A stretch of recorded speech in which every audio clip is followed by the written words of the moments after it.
رب العالمین کی بارگاہ میں اس کی سخت نہ رکھتے تھے، جیسا کہ رب العالمین نے پہلے فرمایا، قرآن نے کہا وَخَرَّ مُوسَىٰ صَعِقًا، حضرت موسیٰ علیہ السلام مدہوش ہو گئے۔ یہ دیدار کی تجلی پہلی مرتبہ تھی، یہ دیدار کی تجلی پہلی مرتبہ تھی۔ جس طرح مصر کی عورتوں کے سامنے حسن یوسف پہلی مرتبہ کھلا تھا تو وہ ڈگمگا گئی تھی اور مدہوش اور بے ہوش ہو گئی تھی، یہاں بھی موسیٰ علیہ السلام رب کی تجلی پہلی مرتبہ دیکھ رہے تھے کہ مدہوش ہو گئے۔ میرے کریم آقا کو رب العالمین نے یہ معراج پہلی مرتبہ نہیں کروائی۔ رب نے قرآن میں 27واں سپارہ سورۃ النجم کے اندر ارشاد فرمایا، اے امت محمدیہ یاد رکھنا، جب میں نے اپنے حبیب کو اپنی بارگاہ میں بلایا تو ما زاغ البصر وما طغیٰ، تمہارے محبوب اور میرے محبوب نے آنکھ بھر کے مجھے دیکھا ہے، نہ آنکھ ادھر ہوئی ہے نہ آنکھ ادھر ہوئی، نہ تو مدہوشی آئی ہے، نہ کچھ ڈگمگایا گیا ہے، نہ کچھ اور کسی طرف نظر گئی ہے۔ موسیٰ بھی مدہوش ہوئے، مصر کی عورتیں بھی ڈگمگا گئی، لیکن کملی والے کو اللہ نے پہلے کئی مرتبہ معراجیں کروائی تھی، اپنا دیدار کروا دیا ہوا تھا۔ پھر معراج کی رات عرشوں پر بلا کر کہا، محبوب آج سب سے زیادہ قرب میں آ کے اپنے مالک حقیقی کا دیدار کریں۔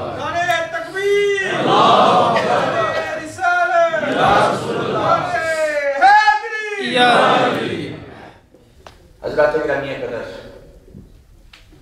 اللہ رب العزت نے آقا کریم صلی اللہ علیہ وسلم کو سارے کی دو آنکھوں سے جاگتے ہوئے بیداری کی حالت میں یہ معراج کروائی، اور ایک بڑا فلسفہ ہے کہ معراج کیوں کرتے ہیں۔ میں قصہ کو نہیں سنا سکتا، نہ اس کے لیے ذرا وقت ہے، اشارے چند ایک کرتا ہوں، ذرا امید ہے کہ آپ سمجھ جائیں گے۔ حضرت ابراہیم علیہ السلام کے بیٹے کتنے تھے؟ بولیے، حضرت ابراہیم علیہ السلام کے دو۔ تھوڑی سی توجہ دیا کریں، یہ اسلام کو سمجھنے کے لیے بھی، اپنی تاریخ کو بھی پڑھا ہے۔ کیا کہتا ہے شاید کہ اجڑے ہوئے لوگوں سے گریزاں نہ ہوا کر، حالات کی قبروں کے کتبے بھی پڑھا کر ہے، ہر وقت کا ہنسنا تجھے برباد نہ کرتے، تنہائی کے لمحوں میں کبھی رو بھی لیا۔ سبحان اللہ۔ دنیا کی اخباریں اور خبریں اور ٹیلی ویژن اور ریڈیو اور ڈش اور وہ ساری چیزیں دیکھتے رہتے ہو، کبھی مسجد میں آ کے قرآن بھی پڑھا کر۔ اب تو میں آپ سے ہاتھ باندھ کے کہوں گا کہ آپ کے پاس دو محترم موجود ہیں اور قاری صاحب کی اتنی خوبصورت آواز بھی ہے، اب اگر آپ کے بچے یہاں پڑھنے نہ آئیں تو پھر زیادہ، اتنی خوبصورت آواز ہو، اتنا لب و لہجہ ہو، پھر بھی آپ اپنے بچوں کو یہاں نہ پڑھائیں۔ میں ان سب سے بعد میں آیا ہوں، میں اس میں اپنی بڑائی نہیں بیان کرتا، فاما بنعمت ربک فحدث کے ساتھ یہ عرض کرتا ہوں، آپ آئیں انشاءاللہ 8 جون کو وہاں کرپن کے اندر پروگرام ہفتے کو ہم کر رہے ہیں، آپ آئیں وہاں پر، میں آپ کو خود انشاءاللہ وہ بچے جب آ کے اسٹیج پر آپ کو سنائیں گے، رزلٹ آپ کے سامنے ہوگا۔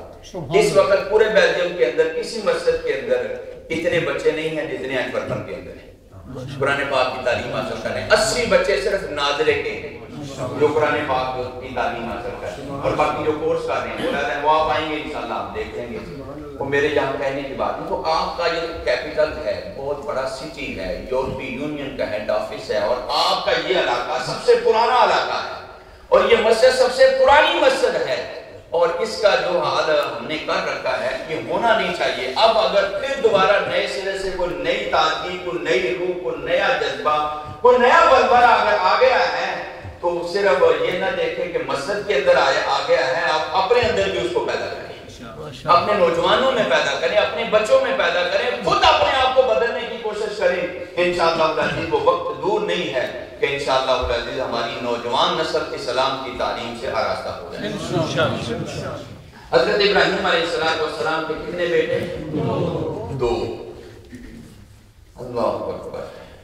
حضرت اسحاق علیہ السلام اور حضرت اسماعیل علیہ السلام، آپ کے 2 بیٹے، تو ارض مقدس کو، زمین مقدس کو 2 حصوں میں تقسیم کیا گیا، ایک حصہ عرب کی سرزمین کا اور ایک شام کی سرزمین، علیحدہ دوسری سرزمین۔ جو شام کی سرزمین ہے وہ والا حصہ ہے وہ حضرت اسحاق علیہ السلام کو دے دیا گیا، اور عرب کا حصہ حضرت اسماعیل علیہ السلام کو دے دیا گیا۔ اب حضرت اسحاق علیہ السلام کی اولاد میں سے بنی اسرائیل کے جتنے نبی آئے، جتنے رسول آئے، جتنے پیغمبر آئے، حضرت اسحاق علیہ السلام کی اولاد میں سے سب کو بنی اسرائیل کہا جاتا ہے۔ ان میں سے ایک اولو العزم پیغمبر حضرت سیدنا یعقوب علیہ السلام بھی ہیں، حضرت یوسف علیہ السلام کے والد۔ حضرت یعقوب علیہ السلام متولی بنے بیت المقدس کے، مسجد اقصی کے، بیت المقدس کے متولی بنے حضرت یعقوب علیہ السلام۔ اور حضرت اسماعیل علیہ السلام کے بارے میں قرآن ہمیں بتاتا ہے کہ رب العالمین کا ارشاد بیان کرتا ہے۔ اللہ رب العزت ارشاد فرماتا ہے وَإِذْ يَرْفَعُ إِبْرَاهِيمُ الْقَوَاعِدَ مِنَ الْبَيْتِ وَإِسْمَاعِيلُ سبحان اللہ رَبَّنَا تَقَبَّلْ مِنَّا إِنَّكَ أَنْتَ السَّمِيعُ الْعَلِيمُ۔ سبحان اللہ۔ اللہ قرآن میں کہتا ہے کہ میرے پیارے ابراہیم نے اور اسماعیل نے بیت اللہ کو بنایا، اس کی بنیادوں کو اٹھایا تو متولیت ملی، تولیت ملی۔ حضرت اسماعیل علیہ السلام کو خانہ کعبہ کی، ادھر اسحاق علیہ السلام کو بیت المقدس کی ملی، یعقوب علیہ السلام متولی بنے وہ بیت المقدس کے، اسماعیل علیہ السلام متولی بنے بیت اللہ کی۔ جتنے نبی بنی اسرائیل میں آئے سب نے آ کے عبادتیں کی تو قبلہ بیت المقدس تھا، قبلہ بیت المقدس تھا۔ اور آپ کے اور میرے کریم آقا صلی اللہ علیہ وسلم بھی آئے مکے کی سرزمین پر، عرب کی اس سرزمین پر جس کے متولی حضرت اسماعیل علیہ السلام ہیں، آئے مکے کی سرزمین پر بیت اللہ کے پاس، لیکن قبلہ کون سا ہے؟ بیت المقدس۔ بولیے قبلہ کون سا ہے؟ بیت المقدس۔ یہاں آج کے اس معراج النبی کے موقع پر یہ بھی ساتھ مسئلہ بھی آپ کو سمجھا دوں اور ساتھ بتا بھی دوں تاکہ آپ کو یہ یاد رہے کہ کوئی سبق بھی ملا تھا۔ کتنے مہینے میرے کریم آقا نے بیت المقدس کی طرف منہ کر کے نمازیں پڑھی؟ 16 مہینے نہ معاف کرنا، مدینے میں 16 مہینے پڑھی۔ مکی مکمل زندگی جتنی ہے، مکے کی جتنی زندگی ہے اعلان نبوت سے پہلے بھی اور اعلان نبوت کے بعد بھی 13 سالہ زندگی جو ہے، 53 سالہ زندگی جو مکے میں گزاری ہے، اس میں جب بھی عبادت، ریاضت، نماز، روزہ، جو کچھ بھی عبادت اور ریاضت کی ہے، بیت اللہ شریف کی طرف بھی منہ ہوتا تھا اور بیت المقدس کی طرف بھی منہ ہوتا تھا۔ لیکن بیت المقدس قبلہ وہ تھا، اگرچہ آپ سرکار بیت اللہ کو بھی سامنے رکھ لیتے تھے، اس طرح نماز پڑھ لیتے تھے۔ عشاق کا طریقہ کار یہ ہے جو مدینے میں جاتے ہیں سرکار کی بارگاہ میں حاضری کے لیے، وہاں آپ سمجھتے ہیں کہ جب سرکار کی بارگاہ میں حاضر ہوتی ہے باب السلام سے داخل ہو کے جالیوں کے سامنے جب ہم جاتے ہیں تو وہاں شفتے ہاتھ اٹھا کے دعا نہیں مانگتے تھے، ہاتھ اٹھا کے دعا نہیں مانگنے دیتے، کہتے ہیں یلا یلا یہاں اس طرح نہ مانگو بلکہ اللہ رب العزت کی طرف اور بیت اللہ کی طرف منہ کر کے مانگو، اس طرف کر کے مانگو۔ اسی طرح باب جبرائیل سے آئے تو وہاں بھی ہاتھ کھڑے کر کے دعا نہیں مانگنے دیتے۔ لیکن جو مسجد نبوی کے اندر والی چھتریاں ہیں جو بالکل مسجد نبوی کی بیک پہ ہیں، وہ جو چھتریاں ہیں سارے عشاق اور سارے سنی وہاں جا کر بیٹھتے ہیں، وہاں دونوں کام ہو جاتے ہیں، اللہ کی طرف بھی منہ ہوتا ہے، رسول اللہ کی طرف بھی منہ ہوتا ہے۔ وہ وہاں بیٹھتے ہیں کہ جہاں وہ روک ہی نہیں سکتے ہیں کہ بھئی یہ پتہ نہیں اپنی نیتوں کو تو خدا جانتا ہے۔ وہ سنی مانگتے تو اللہ سے ہی ہیں لیکن بوسیلہ مصطفیٰ مانگتے ہیں صلی اللہ علیہ وسلم۔ یہ ہے طریقہ۔ سرکار نے نمازیں تو بیت المقدس کی طرف منہ کر کے پڑھی لیکن بیت اللہ کو بھی سامنے رکھا ہے، بیت المقدس کی طرف بھی ہو گیا اور بیت اللہ شریف بھی سامنے ہو گیا۔ حضرات گرامی قدر اور سرکار نے جب ہجرت فرمائی مدینے تشریف لے گئے 16 یا زیادہ سے زیادہ 17 مہینے سرکار نے مدینہ شریف میں بھی بیت المقدس کی طرف منہ کر کے نمازیں پڑھی. کتنے مہینے؟ یہ یاد رکھیے گا، یہ تاریخ ہے، ایک سبق ہے، ایک درس ہے، ایک پیغام ہے کہ ہمارا بیت اللہ شریف خانہ کعبہ ہمارا قبلہ کب بنا؟ مکی ساری زندگی میں بیت المقدس رہا، مدینہ شریف کی زندگی میں 16 یا 17 مہینے بیت المقدس کی طرف منہ کر کے نمازیں پڑھی جاتی نہیں.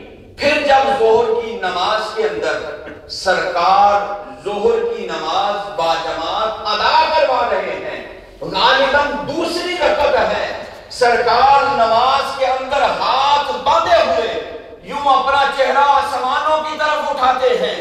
حکم ربی یہ ہے، شریعت یہ کہتی ہے کہ جب قیام کی حالت نماز کے اندر کھڑے ہو تو آنکھیں سجدے کی جگہ پر رکھنی چاہیے. لیکن آج ظہر کی نماز کے اندر خود سارے اسلام رسول اللہ صلی اللہ علیہ وسلم آسمانوں کی طرف نگاہیں اٹھاتے ہیں، لیکن یہ نگاہیں ایسے ہی نہیں اٹھائی گئی، ادھر نگاہیں اٹھی ہیں، ادھر سے جبریل پیغام لے کے آ گئے. سبحان اللہ. ادھر سے چہرے کا اٹھنا تھا کہ ادھر سے پیغام ربی آ گیا. قد نرا تقلب وجهك في السماء فلنولینک قبلۃ ترضاها. اے پیارے محبوب، ہم آپ کا چہرہ آسمانوں کی طرف اٹھنا دیکھ رہے ہیں. سبحان اللہ. کیا رب فارغ بیٹھا ہوا ہے؟ کیا رب فارغ ہے کہ جبھی میرے مصطفیٰ کریم صلی اللہ علیہ وسلم نے نگاہیں اٹھائیں، آسمانوں کی طرف چہرہ کیا تو فوراً پیغام آ گیا، جی ہاں میرا رب اپنے محبوب کی مرضی کا انتظار کرتا ہے. باقی سارے نبی رب العالمین کی مرضی کا انتظار کرتے ہیں، لیکن رب مصطفیٰ کریم کی مرضی کا انتظار کرتا ہے. کہ معلوم تو کیا چاہتا ہے؟ نعرہ تکبیر، نعرہ رسالت، نعرہ حیدری. حضرت گرامی قدر، رب العالمین نے فرمایا کہ محبوب جدھر تو چاہتا ہے ادھر اپنا رخ کر لے، ہم ادھر ہی قبلہ بنا دیں. سبحان اللہ. میرے کریم آقا نے ارادہ فرمایا، رب نے حکم ارشاد فرمایا، قبلہ تبدیل ہو گیا. اب میں اس پوائنٹ کی طرف آپ کو لانا چاہتا ہوں. میرے کریم آقا صلی اللہ علیہ وسلم نے بیت المقدس کی طرف بھی منہ کر کے نمازیں پڑھی اور بیت اللہ شریف کو بھی پھر قبلہ بنایا دوبارہ. پہلے بھی ایک قبلہ تھا، اب دوبارہ قبلہ بنایا. اللہ رب العزت نے جس طرح باقی نبیوں کو معجزے عطا فرمائے، ان کو بڑے بڑے اوصاف عطا فرمائے، تو وہ سارے اوصاف اور سارے معجزے میرے کریم آقا کی ذات میں جمع فرمائے. تو رب العالمین نے یہ وصف بھی جمع فرمایا کہ جو حضرت ابراہیم علیہ السلام کی تولدیت 2 حصوں میں بٹی چلی آ رہی تھی، ذات محمدی میں لا کے جمع کر دیا. کہ اسحاق علیہ السلام کی وراثت بھی اور اسماعیل علیہ السلام کی وراثت بھی رب العالمین نے ذات محمدی میں لا کے جمع فرمایا. کہ یہ نبی وہ ہے، یہ بھی نبی پاک صلی اللہ علیہ وسلم کا ایک لقب مبارک ہے، نبی القبلتین، 2 قبلوں کا نبی.